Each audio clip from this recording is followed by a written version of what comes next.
తెలంగాణ రాష్ట్రంలో 1,15,00,000 కుటుంబాలకు జీవిత బీమా మరియు ఆరోగ్య భద్రత కల్పించే దిశగా ప్రభుత్వం ప్రత్యేక ప్రణాళికలను సిద్ధం చేస్తోందని ముఖ్యమంత్రి యనుమల రేవంత్ రెడ్డి తెలిపారు.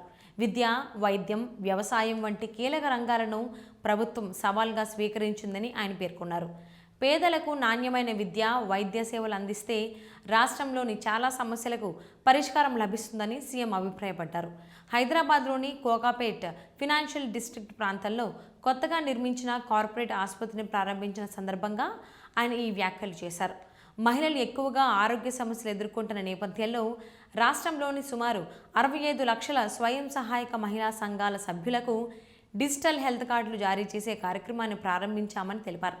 గత 2 ఏళ్లలో రాజీవ్ ఆరోగ్యశ్రీ మరియు చీఫ్ మినిస్టర్ రిలీఫ్ ఫండ్ ద్వారా పేదల వైద్య చికిత్స కోసం సుమారు 1,800 కోట్ల రూపాయలు ఖర్చు చేశామని సీఎం వెల్లడించారు.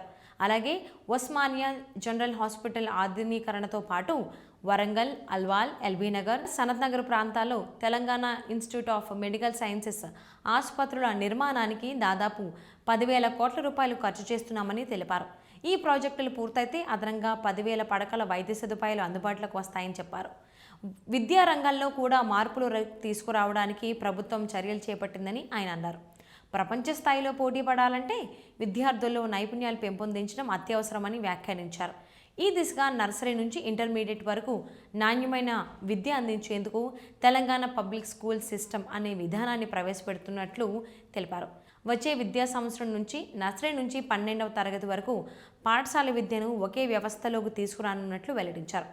విద్యార్థులకు ఉచితంగా లేదా 50% రాయితీతో రవాణా సదుపాయం కల్పించాలనే ఆలోచనలో ప్రభుత్వం ఉందని చెప్పారు.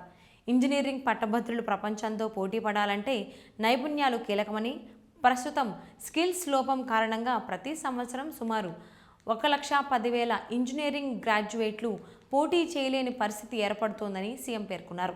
అందుకే యువతకు నైపుణ్యాలు పెంచే లక్ష్యంతో యంగ్ ఇండియా స్కిల్స్ యూనివర్సిటీను ప్రారంభించామని తెలిపారు.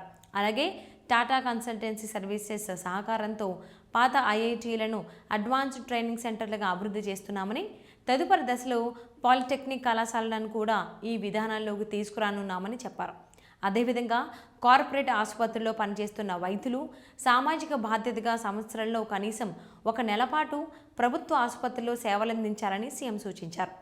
దీనికి అనుకూలంగా ప్రభుత్వం ఒక ప్రత్యేక వేదికను ఏర్పాటు చేయనుందని, విదేశాల్లో పనిచేస్తున్న తెలంగాణ వైద్యులు మరియు ఇక్కడి కార్పొరేట్ డాక్టర్లు కూడా ముందుకు రావాలని ఆయన పిలుపునిచ్చారు.